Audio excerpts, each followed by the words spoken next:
किसी गांव में एक बूढ़ा व्यक्ति अपने बेटे और बहू के साथ रहता था। परिवार सुखी संपन्न था, किसी तरह की कोई परेशानी नहीं थी। बूढ़ा बाप, जो किसी समय अच्छा खासा नौजवान था, आज बुढ़ापे से हार गया था। चलते समय लड़खड़ाता था, लाठी की जरूरत पड़ने लगी, चेहरा झुर्रियों से भर चुका था। बस अपना जीवन किसी तरह व्यतीत कर रहा था। घर में एक चीज अच्छी थी कि शाम को खाना खाते समय पूरा परिवार एक साथ टेबल पर बैठकर खाना खाता था।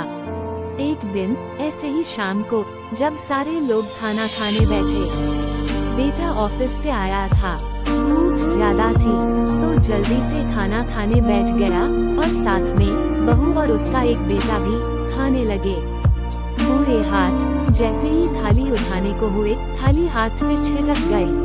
थोड़ी दाल टेबल पे गिर गई। बहू बेटे ने घृणा दृष्टि से पिता की ओर देखा और फिर से अपना खाना खाने में लग गए।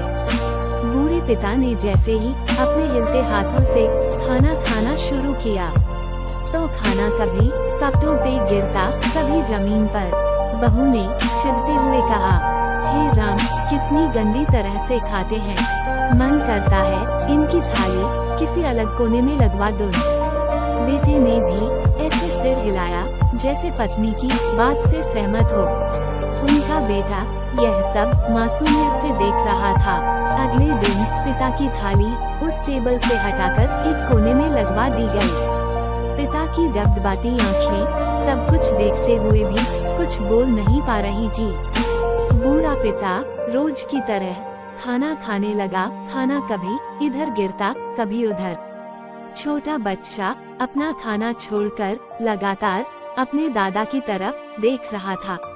माँ ने पूछा, क्या हुआ बेटे, तुम दादाजी की तरफ क्या देख रहे हो और खाना क्यों नहीं खा रहे?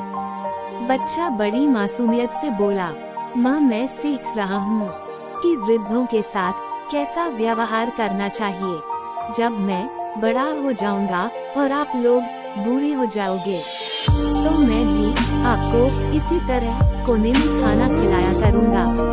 बच्चे के मुंह से ऐसा सुनते ही बेटे और बहू दोनों कांप उठे। शायद बच्चे की बात उनके मन में बैठ गई थी, क्योंकि बच्चे ने मासूमियत के साथ एक बहुत बड़ा सबक दोनों लोगों को दिया था।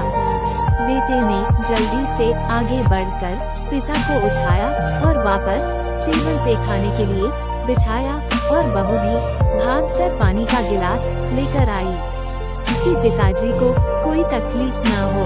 इस कहानी से शिक्षा मिलती है कि माँ बाप इस दुनिया की सबसे बड़ी पूंजी है। आप समाज में कितनी भी इज्जत कमा लें या कितना भी धन इकट्ठा कर लें, लेकिन माँ बाप से बड़ा धन इस दुनिया में कोई नहीं है।